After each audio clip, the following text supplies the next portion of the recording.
Thanks everybody for joining. It's our latest CMap webinar, and it's all around the optimal organisational structure for consultancies and broader than that, other professional services businesses too.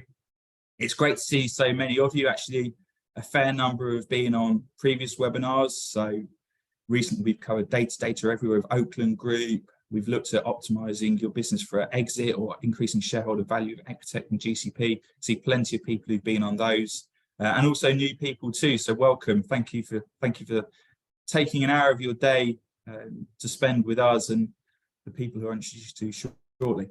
So organisational design and structure is one of those fascinating topics because no two businesses are alike. And at best, your team becomes greater than the sum of its parts. And at worst, it can actually lead to cultural, productivity, and even profitability challenges. So getting it right is of paramount importance. You'll hear from people today who very clearly, right from when they started their business, think about the optimal structure for their firm. And clearly lots of you do too.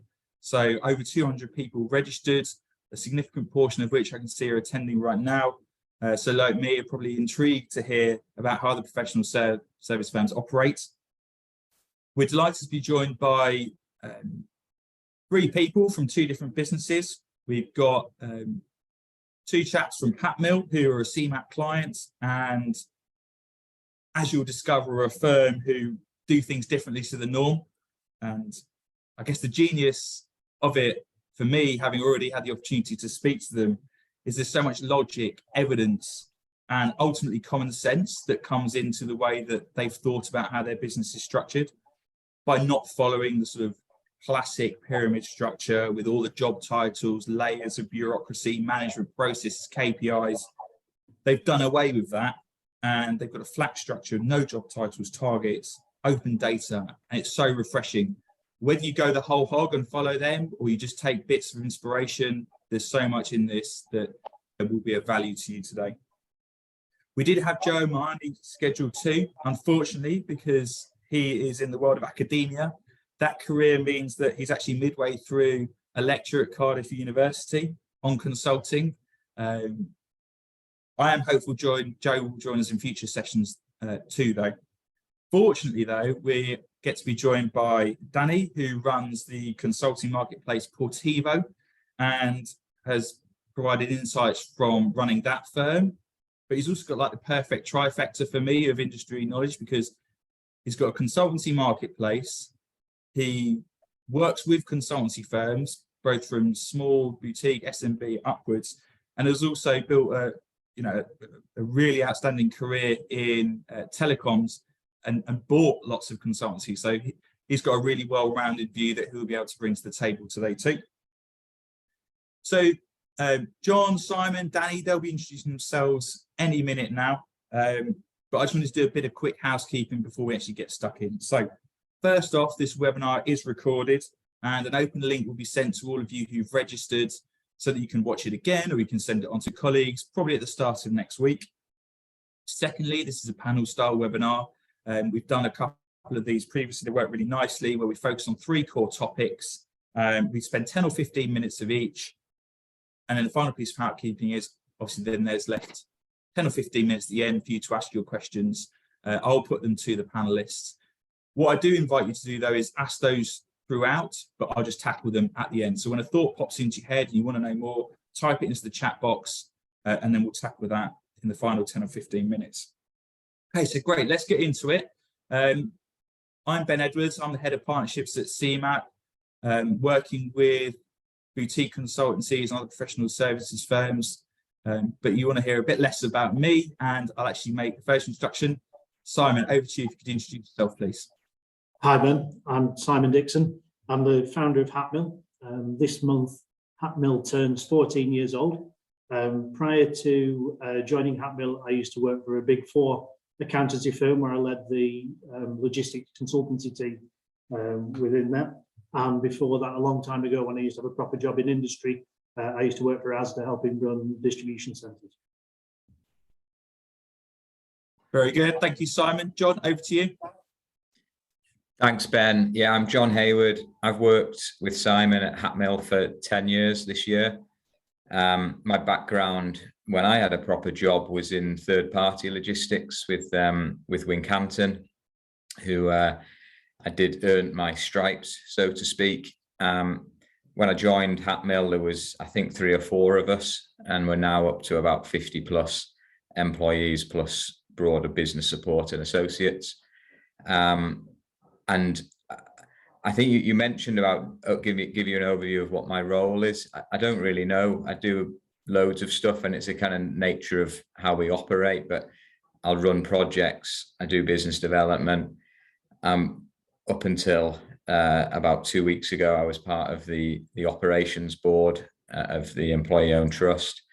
And I think in terms of today, I'm just really passionate about how we've set this business up, and determined to continue seeing that succeed as we grow. So I see myself as quite an advocate for our teal way of management, which we'll talk about today. Great, perfect. Thanks, John. Danny? Hi, everyone. My name's Danny Dixon. I'm the founder and CEO of quite a new business, actually, comparatively to the other chaps, Portivo. And we've created a consultancy marketplace that works with consultancy businesses, so boutiques, but also independent consultants, and enables us to map statements of work to those consultants. Prior to that, though, I was in industry, as Ben said at the outset, for about 25 years, and I worked for a lot of that time for 3, the mobile company, up to director level, covering customer experience, product development, digital, or that sort of thing. And I did buy a lot of consultancy services. So, as was said in the intro, I've bought services and provided them, and therefore in my new venture with Portivo, feel like I can bring both sides of the coin to that particular proposition as we drive it forward. So I'm pleased to be here today, and looking forward to the session. Great, thank you ever so much for those introductions. Just a taste of what's to come in there.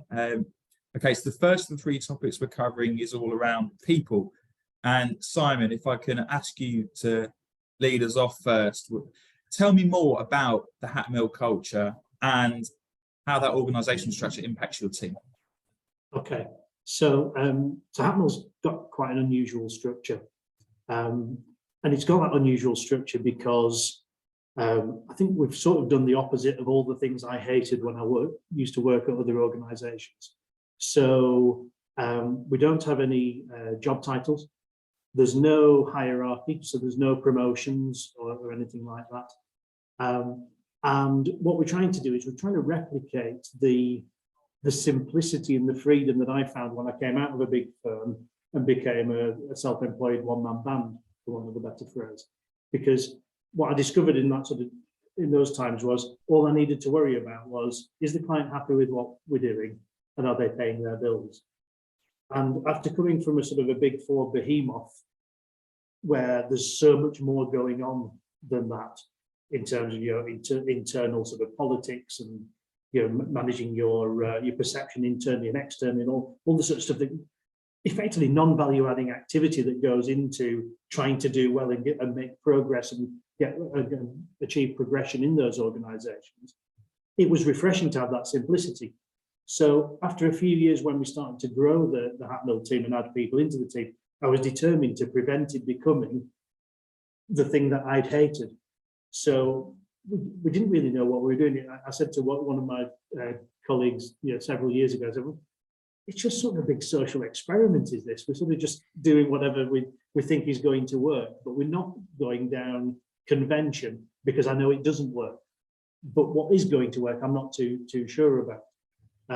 So it's really around sort of self-management and autonomy, and picking up on the theory that people enjoy their free time more than their work time because they're able to make decisions about how they best spend their time to get the most enjoyment. If you take that concept and apply it to work, you've just got to trust the team and the people in the team to be able to make those judgments around what do they need to be doing for the organisation to succeed, and just get comfortable with letting people do that once you've given them a framework. So Hatmill sort of built on a great deal of plagiarization of stuff I really liked. Some of the things, I didn't hate all of it everywhere I worked, but some of the things that I really liked, and doing the opposite of the stuff I hated.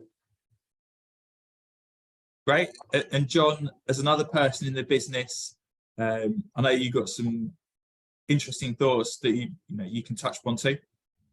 Yeah, I think from my perspective, having joined when we were small, I'm not necessarily seen a huge change, other than we've got bigger and probably formalized some of the thinking with some of the reading and understanding of actually we need to build those parameters, how we operate and how we behave actually is probably a better term. But it's I think what's key is that it's not just talk, and we do really walk the walk, and what Simon's described there really came to fruition a couple of years ago when the business became an employee-owned trust. And as off the back of that, every employee now has a stake in the kind of performance and success of the business. And what's key to that is ensuring we continue to do what we do, because that's what's been behind our growth.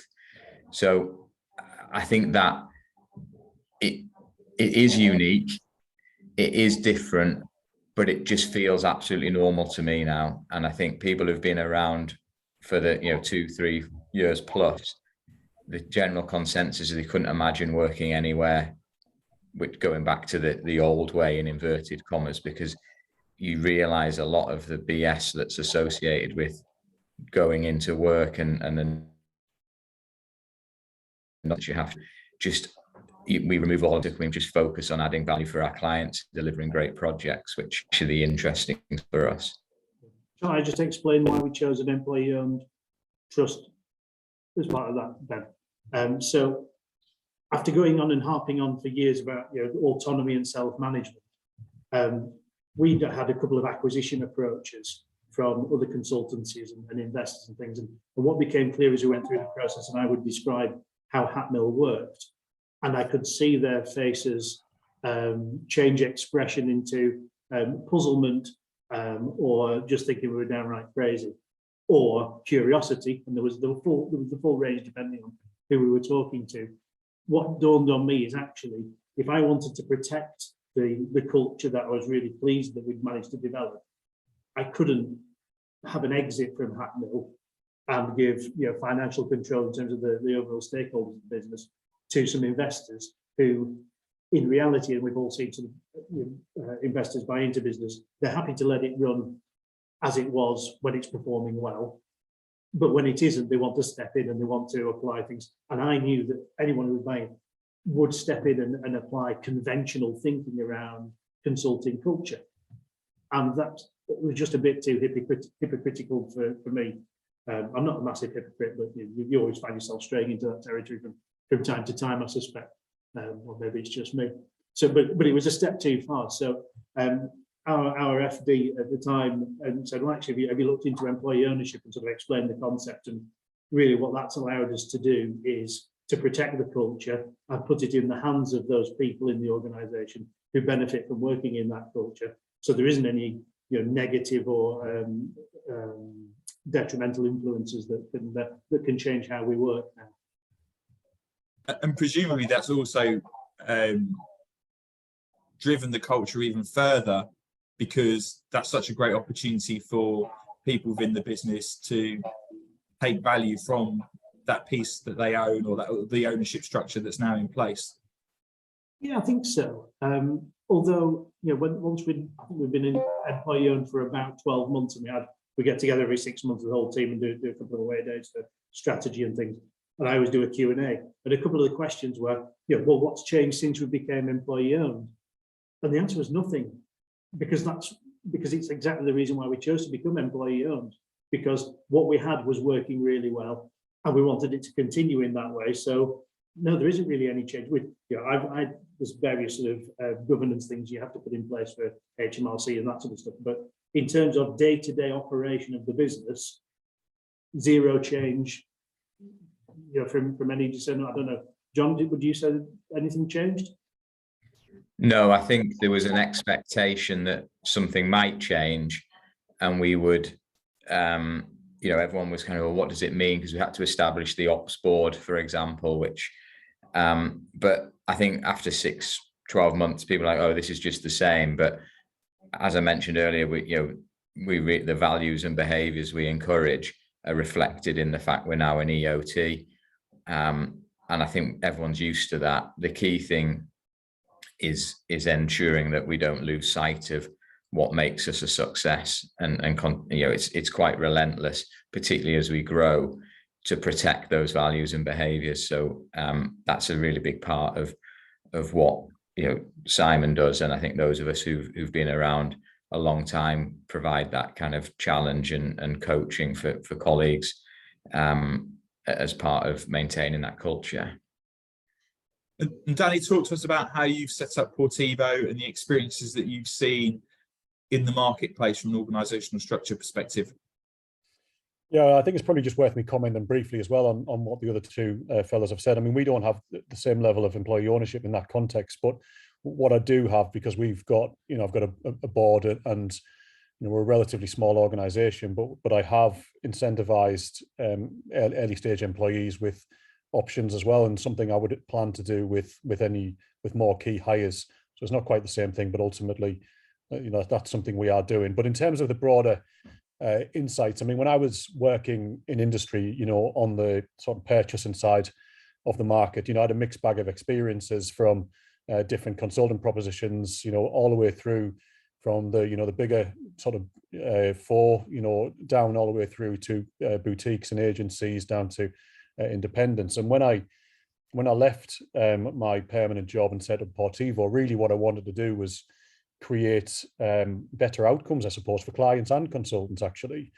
Because one of the trends I was seeing was that you know, some of the insights was around the fact that the consultancy industry, and indeed the proposition, needs to be clear on the value that it can create for clients. And I felt that myself as being a buyer, you know, at times when things hadn't gone as well. So one of the major insights was creating, you know, greater definition around, you know, what the client is buying and what the consultant is providing, and then building a scalable digital model that enables clients to connect with consultancies or consultants over the marketplace to, you know, effectively eliminate ambiguity in the purchasing cycle. So that was like sort of one sort of major thing, just to, you know, make the process simpler for both the buyers and the sellers of these services.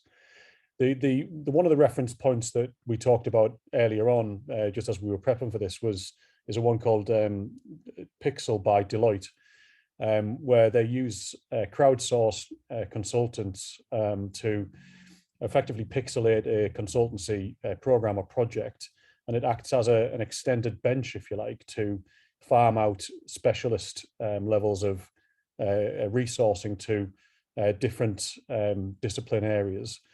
And, you know, that has been sort of relatively successful for them. But one of the things that they experienced was that they had, you know, it was starting to potentially cannibalize their internal revenue streams. So I think they struggled to sell it internally as a concept. But I think overall for me, I think as we go through this next decade, I think, you know, linked in with what some of the Hatmill chaps have said as well, you know, I think there is an expectation that consultancy generally needs to evolve. It needs to, you know, move on in terms of its proposition. And I think it's, you know, but by the buyers of these services, I think are going to be looking for different models as we go forward, that I guess can prove greater value for money for the level of investment that they're putting into it. Right. Another thing for you at Hatmill to talk about on the people side of things is you've got this different approach, and no doubt when you're trying to bring people into your organisation, the benefits of it sound fantastic. But talk to me about the process of actually getting these people in. How long does it take for them to understand some of the challenges and opportunities around that? Because there'll be people in this call going, what you're talking about sounds idealistic, sounds like something maybe we would want to adopt. The practical side of things, feel free to talk to that as well. Yeah, sure. So I think, well, obviously it starts during the recruitment process and making sure that we are finding and bringing on board people who, A, want to work in this way, B, have got a decent understanding of it before they drop into it. Because as you suggest, it would be easy for them to think that this is some sort of panacea for all employment ills, and it's not. You know, I think it works really well, but I'd be the first to admit it's not perfect. I don't think any organisational structure and way of working is, but I think it does move us forward from sort of convention.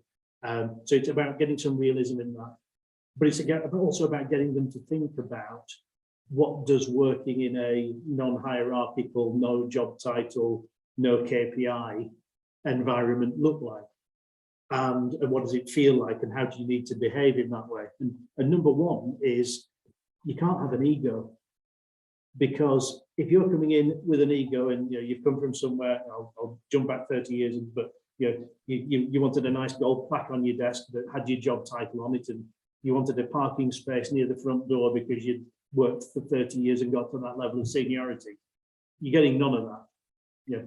You're broadly getting no respect from your client, from your colleagues, unless you've earned it. So we've had this, so we've brought people into, we've got two people who've joined us from the same third-party logistics provider. And one of them, when he joined, he realized that we'd got someone who was really senior. And he said, they were 8 grades above me in my last business. They were literally God. So we made them buddies. So when someone joins, we give them a buddy to work alongside and help them ease them into the way of working. And this obviously quite a bit younger, was really terrified about going to meet his buddy, but we thought it was the best way to break it down and say, look, we're all just equal contributors to the mission. We all bring different skill sets, so we've got people with 30, 40 years experience who bring all that sort of industry experience and lots of war stories about how they've managed operations. And then we've got people who are almost fresh out of university who are just the next level in terms of what's coming in technology and some of their math skills and all that sort of thing. And you can combine all these things. And it's a really easy way to combine it when you strip out the seniority stuff. So I was used to going to presentations where someone who I'd report to a director and they go, well, we're doing the final client presentation, so I'll need to present it. And we'd say, well, that's fine, but you don't really know what we've done. And you don't really, how are you going to handle any questions? Whereas actually, effectively, the most junior member of the team is the deep expert in exactly what we've been doing. Why don't we let them present? But the hierarchy got in the way of that, and to a certain extent, ego did as well with some people. And you just lose that simplicity. And if you trust people to form a team when you're working on a client project to get the best out of everyone's skills and not get caught up with who needs to be seen to be doing what, then it tends to work better. And it also boils down to what's right for the client. Because if you're a client and you sit there and you meet a consulting team and you get the business cards, all right, you're the partner, so right, okay, not expect you to do any work. Right, you're the senior manager, you're probably who I need to be talking. You're the associate, not sure if that's senior or junior. We're kidding ourselves if we think clients think like that. Clients, deal with people as they find them, and they'll be figuring out, do I trust you? Are you credible? Are we building some sort of rapport in our relationship? And I'll rate you on that bit, not on the basis of how your employer has decided to give you some sort of a grade. And that's one of the things that we found actually with, when I was setting up the sort of Portivo proposition as well, is people, what a client really cares about, as to your point there, is the outcomes that they get, and the outputs of what's going to be delivered and the quality of the work. I guess, and this is what I meant earlier on. So when, a purchaser is looking at the consultancy proposition now, and they see, partner, senior managers, all these different levels, they're just looking at the bloated cost that probably comes with that as well. Because that, as you say, there's an awful lot of, perception, at least anyway, in a lot of cases, reality of waste within that model. So yeah, I think as it moves through that, that need to create a greater level of return on investment and perception of return on investment, I feel, then, I can imagine that your model, will work really well for achieving that. It's probably worth adding as well, Ben, a couple of points is, one, we never recruit from other consultancies, always from industry. And Simon's alluded to some of the negative behaviours that he tried to actively avoid with Hatmill. So we don't want to bring people in who've kind of lived that life. apart from Simon, obviously. And the other element is not everyone thrives. Probably 90+% do, and they love it, but it can take 12 months plus before it really clicks. But we have, instances of people who love the fact that they had a team, and they had weekly one-to-ones with their individual team members, and they'd review them, what have you, and you'd find that kind of introduce a weekly one-to-one. Well, if you want, but we don't want to be part of it. And people move on, and it doesn't suit everyone. And it's not, as Sam said, it's not to say it's the right thing to do, but if people park those egos at the door, and the door, by the way, is we have a bouncer called Jeff who effectively does all our recruitment, and he'll talk to 100 people before they meet any of the team for interviews.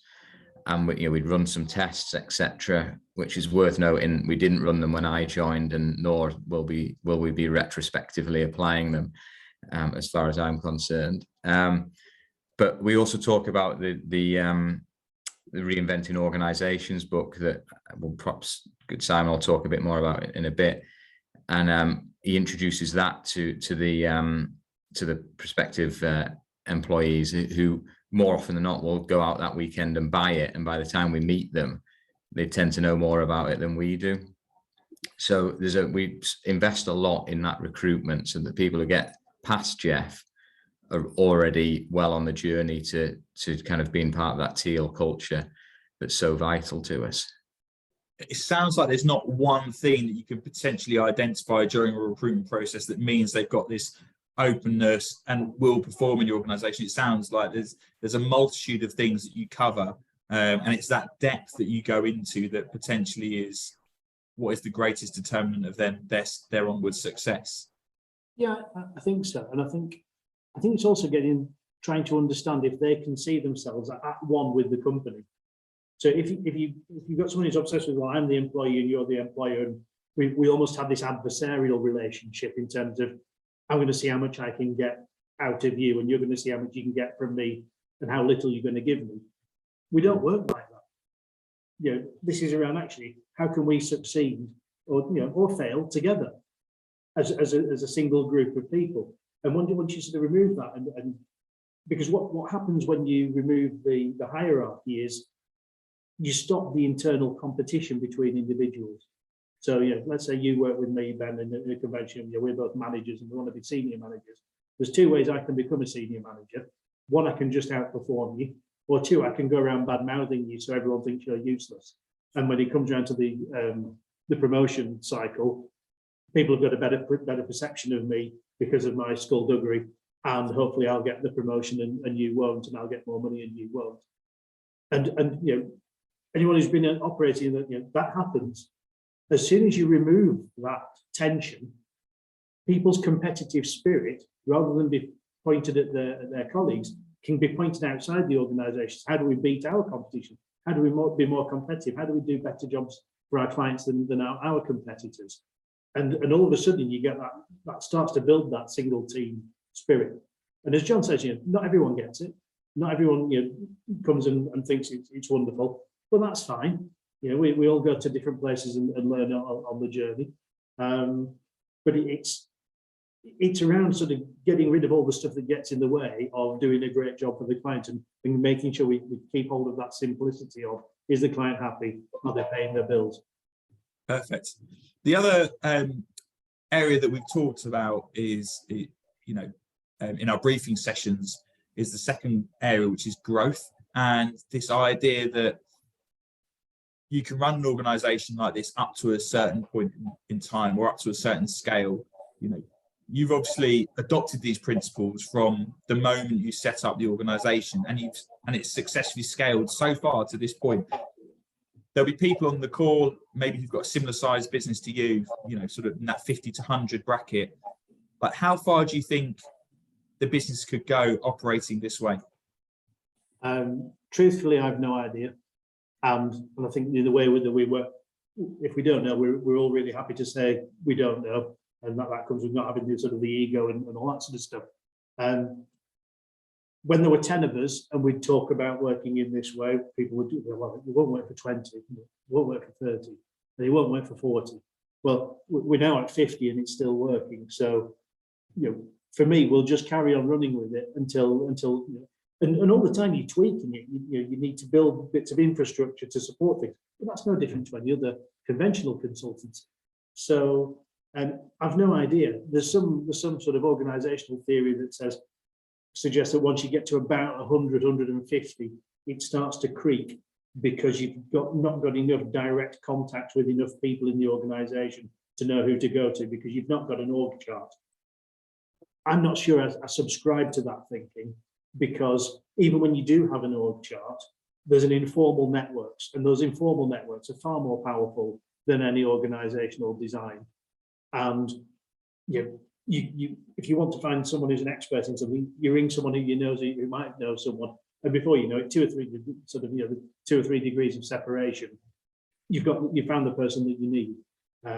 I think you just need the spirited participation from the team to continue to make it work. So I think from a growth point of view, who knows where we'll get to. In terms of how you get there, one of the things we do, I mentioned it earlier, we don't set targets. So we don't sit here and say, right, next year we're going to grow 20%. We just don't even talk about it. We focus on, it'd be great if we can do better than this year. So we've got that, continuous improvement angle. But I've seen so many organizations spend, a couple of months building next year's forecast, then every month spending some time reviewing how they're doing against the forecast that they spent a couple of months doing, and berating themselves if they're not achieving that plan, or possibly excessively congratulating themselves because they're absolutely battering it just because they happen to win a big client, but it really wasn't in part of the forecast anyway. And sort of doing it when really all they're doing is congratulating themselves or beating themselves up on how good a guesser they were 2 or 3 months ago. Now, okay, you need to do some thinking around, how do you need to recruit and how's it going? So in one example, we're not, if you take the riding the bike analogy, we're not riding a bike with our hands off the handlebars with our eyes shut, which that might imply. We've got our, hands are on the handlebars, we're looking, we're sensing, we're listening all the time, and we're reacting to what we're seeing in the marketplace and what the team are seeing, and doing it in that way. And through doing that, we get comfortable that at the end of the year, when we look back and see what we've done, we're comfortable that we've done the best that we could have done given the circumstances we were presented with. Great, thanks, Simon. John?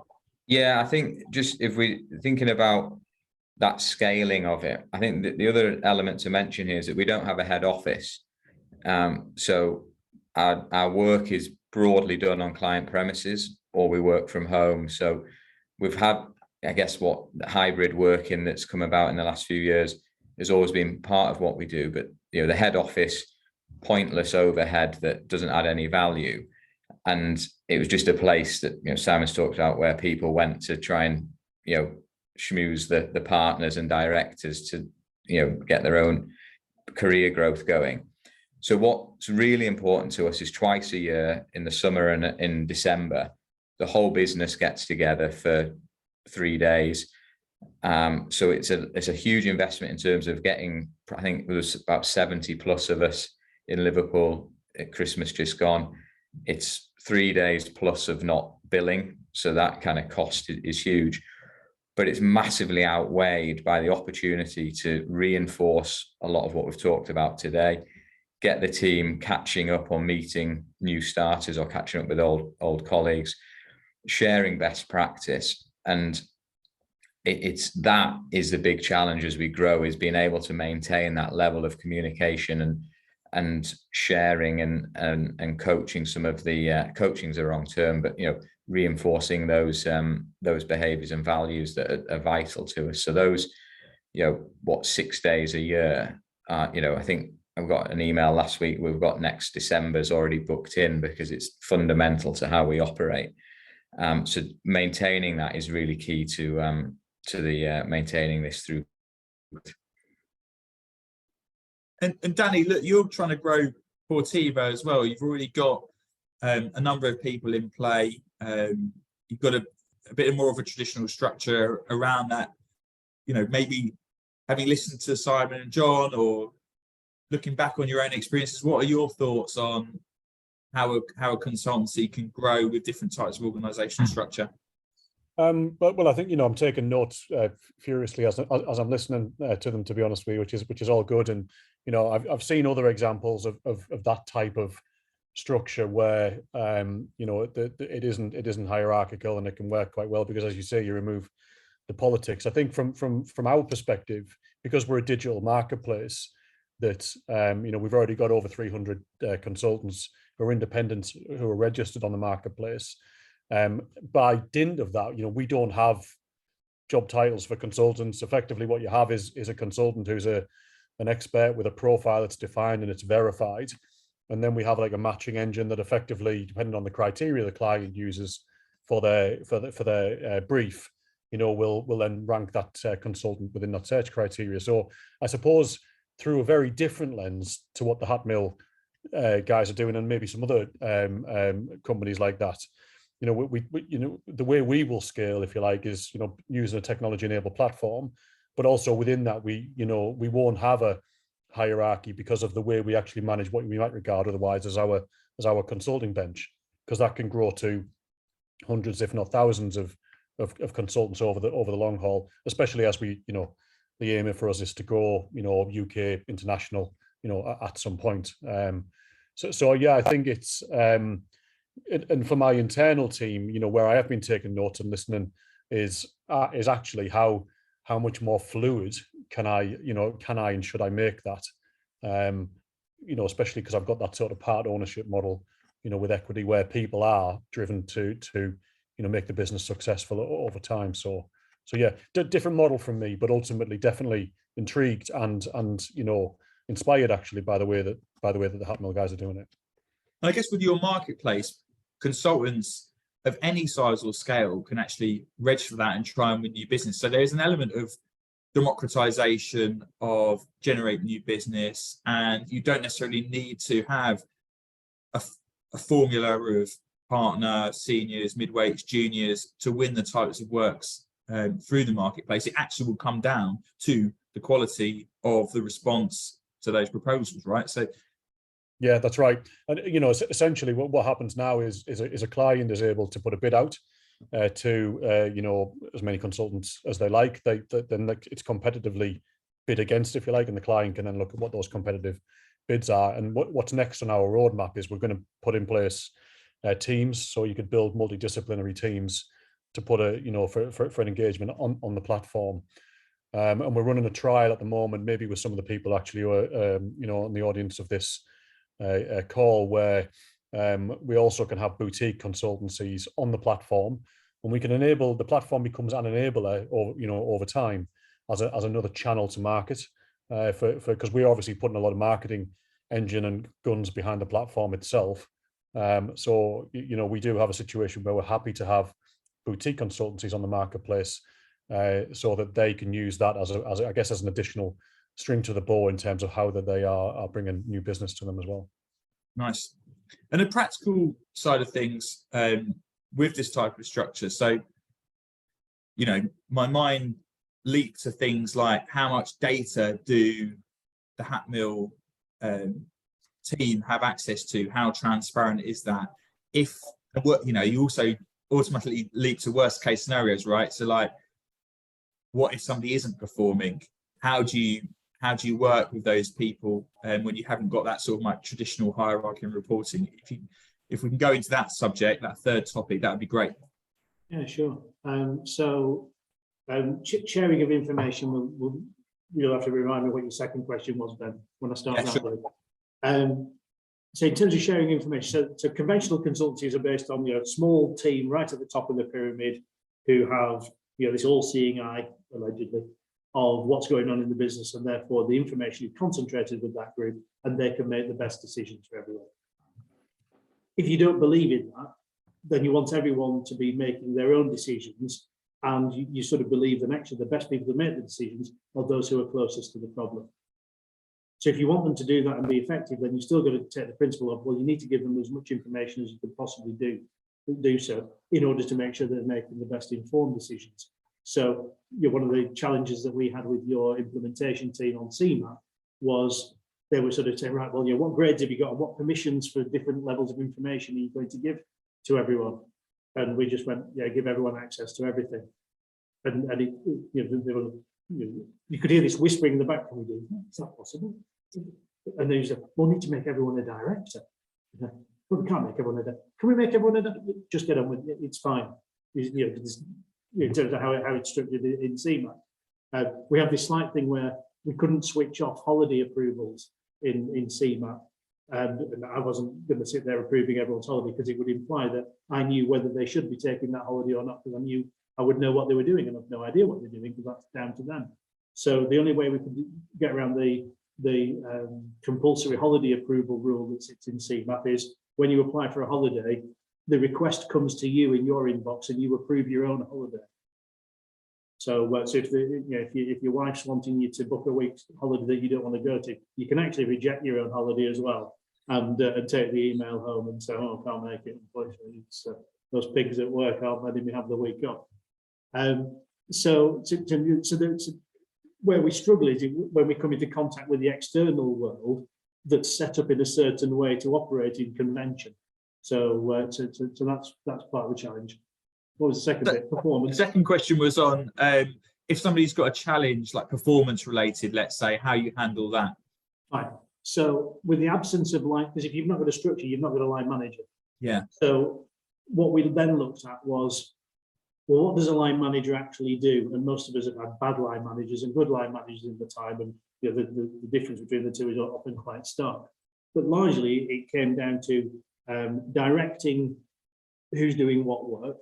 Well, we don't need that because we're self-managing, so we allow each individual to figure that out.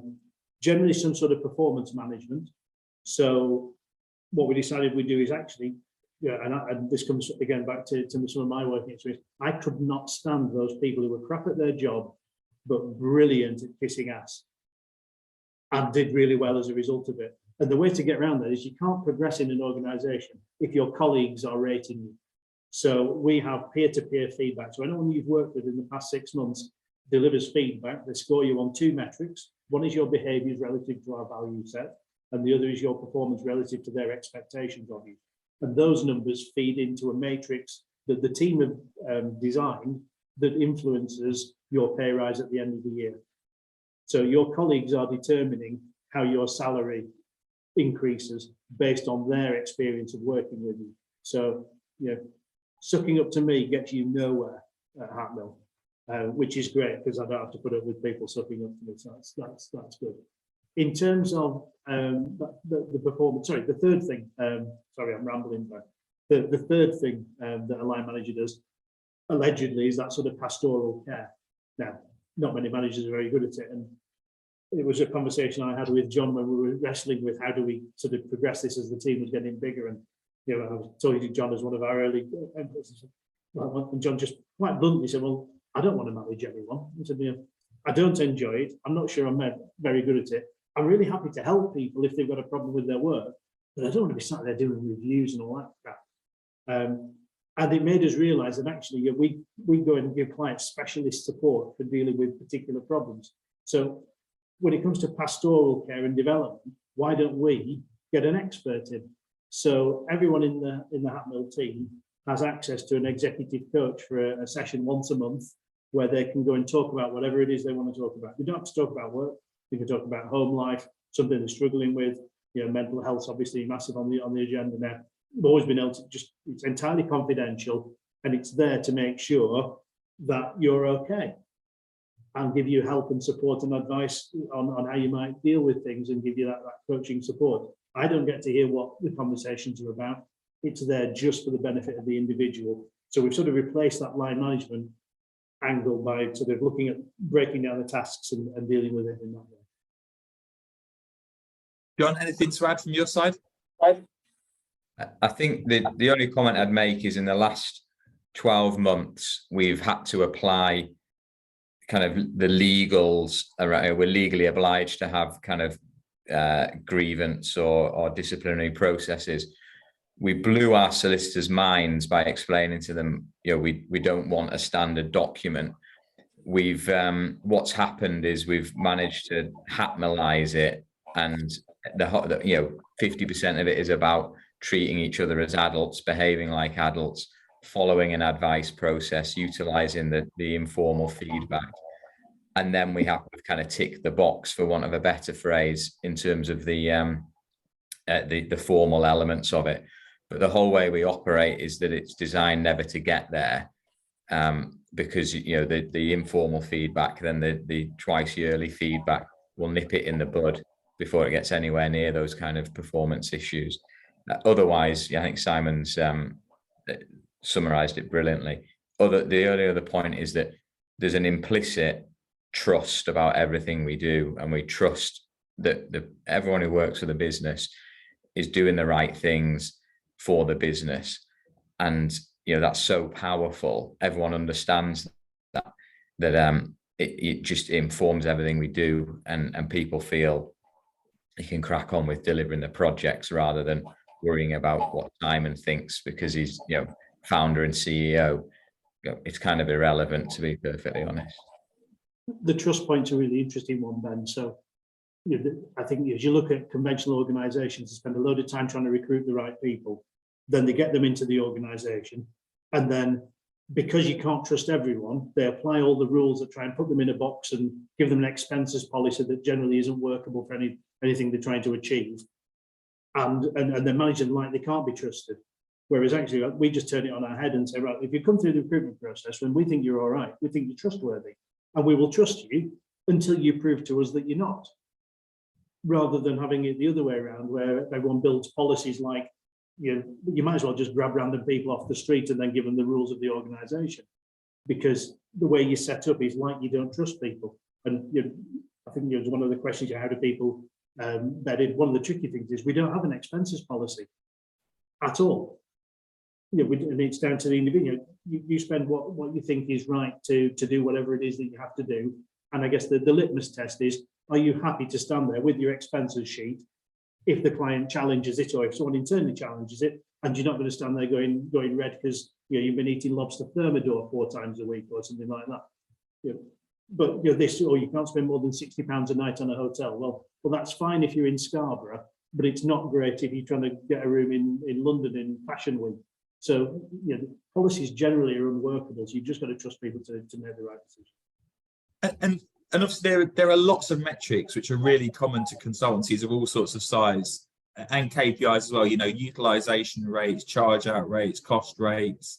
You've talked about a couple in there: sales targets, revenue targets, cross sales. You keep an eye on them, right? But you just don't put them above somebody's head. So we're not out of control, and we've got a finance director who looks at all these things, and we look at them when we get together every 6 months. Yeah. But that's, for me, that's the right frequency and the right level of detail to do it. Now, occasionally I do a weekly update, so the weekly communication that goes out, and if something's looking like it's not doing as well as it was, we highlight it and we talk about what are the 3 or 4 things that we should be having to focus on in the next month or so to get that back in line. But we're not being driven by the numbers. We'll drive by behaviours and values, knowing that gives the best outcome. Because as soon as people just start focusing on the numbers, they start behaving in really weird ways. Yeah, for sure. And before we move to question and answer, Danny, is there any additional thoughts you've got on this sort of like the more practical implications of this type of organisational structure that you'd like to comment on? Well, I think it's probably just to endorse, I think, what was said. I think this idea of needing to trust people and actually not having policies that are overly restrictive, because policies are often put in place for the, I think, as Simon said, the 1 or 2% who might go awry, but they affect 100% of the community or the workforce. So I'm totally behind that, and I think. So I think just a common sense approach, because I think it is true that it's often said that when strategy is totally measured by numbers, you can lose sight of where you're trying to get to, because you're focused on delivering things in the short term. So I think it's a balance, you know, as has been said. I think you know, having decent control over the business and making sure that, you know, if you are tracking things, that they're broadly in line with where you expect them to be, but not being obsessed by them and building cottage industries around evaluating those numbers and replans and everything else, which in itself is a huge undertaking anyway and drives a lot of cost into a business. So yeah, I think it all makes sense to me, and you know, the way we'll run our business as we grow and scale, you know, as I said, I've taken some inspiration from this call anyway. So yeah, it's all good stuff. So we're going to move on to the question and answer session now. The great thing is people have already been sending them in, so we appreciate those. Now is the time to also ask anything else that you've got. So the first one, Simon, John, is specifically for you on the Hatmill journey. So you've talked about the Teal principles, the Frederick Laloux book. Is that how that you actually, by reading that and seeing that, is that how you then set up the business and you followed it through? Yeah, it is really. I mean, we've not really talked about the book. So as we were wrestling with, you know, how we work in this way, we've got all these principles. I was interviewing someone and I was telling him all the stuff that we do. And one of the guys said, "No, have you based it on Frederick Laloux's book, Reinventing Organizations?" Never heard of it. What are you talking about? And they'd read a book that basically was based on a load of research that Frederick Laloux's done around the world around self-managing organizations. So I think you just put a link in the chat then, for anyone who's interested in learning more. And what that enabled us to do is we then got a copy of the book and looked at what other self-managing organizations had been able to do. And that helped us resolve some of the challenges that we were having difficulty navigating. We knew what we didn't want, but we didn't know what the practical, workable alternative was. And in terms of the question, it varies from individual to individual. Some people get in and just take to it like a duck to water, and it's like, oh, this is what I've always been looking for. Others find it really difficult because all their reference points of working in an organization have just vanished. And you know, they need lots of support and guidance and lots of conversations to figure out how things work around here. But I don't think that's that different to joining any organization, is it? It all depends on, you know, where you've come from and what it was like and where you've ended up.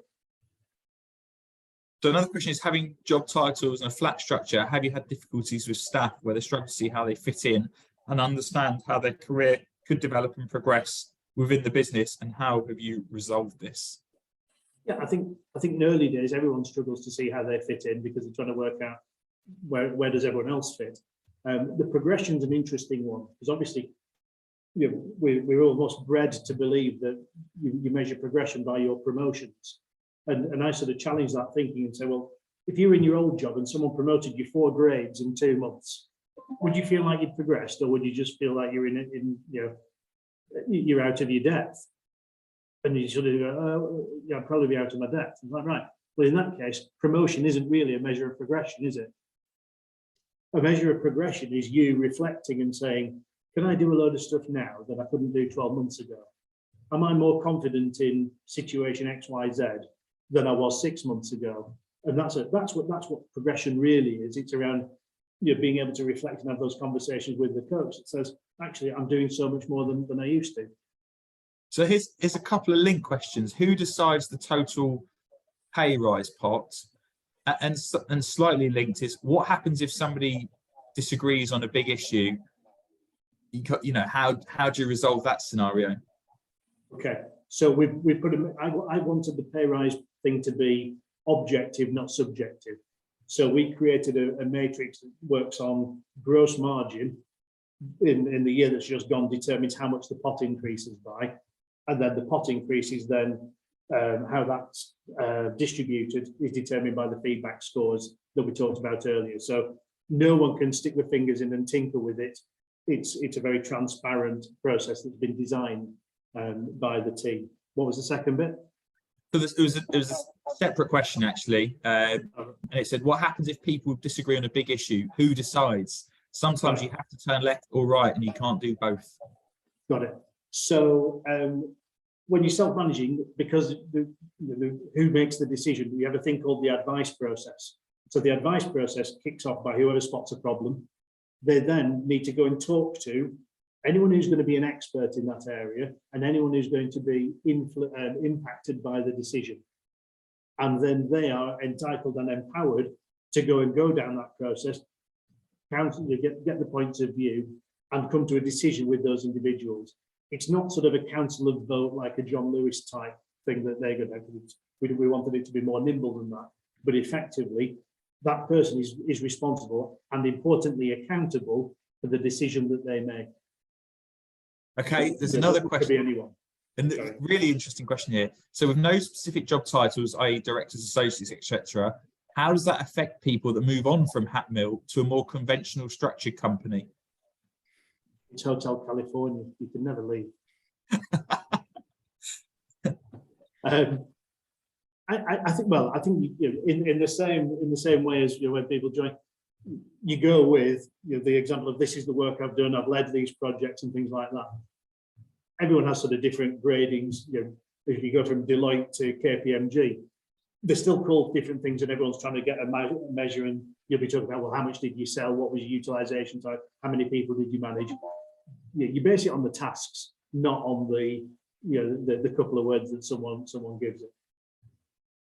I think it's worth mentioning, Ben, that it kind of highlights the why we don't do it, because it's kind of irrelevant to what we do. And if that's what you're interested in, then you're probably in the wrong place, really. So I've got 2 minutes left and still lots and lots of questions. So to Ella, James, Richard, Norman, and Adam, who I can all see have asked really good questions, I will copy those and direct them to John and Simon and Danny over email, just so that, because people will have a hard stop and conscious of that. So we will get your questions answered. We'll just do it on an individual basis. What I do at this point in time, I guess, is thank everybody for joining. So thanks a lot to everybody who's watched today's webinar. I really appreciate your attentiveness. The volume of questions doesn't surprise me, and it's obviously a good testimony for the insight and value that you've all gained. So that's great. A big thank you as well to our panelists. So to John, to Simon, to Danny, for you to be part of this, to share your wisdom and your thoughts. It's really greatly appreciated. I have asked the guys if it's all right for people on the call to connect with them on LinkedIn. Please do that. It's John Hayward, Simon Dixon, Danny Dixon, Portivo and Hatmill. Connect with them. Great way to sort of like build the network out and stay in touch.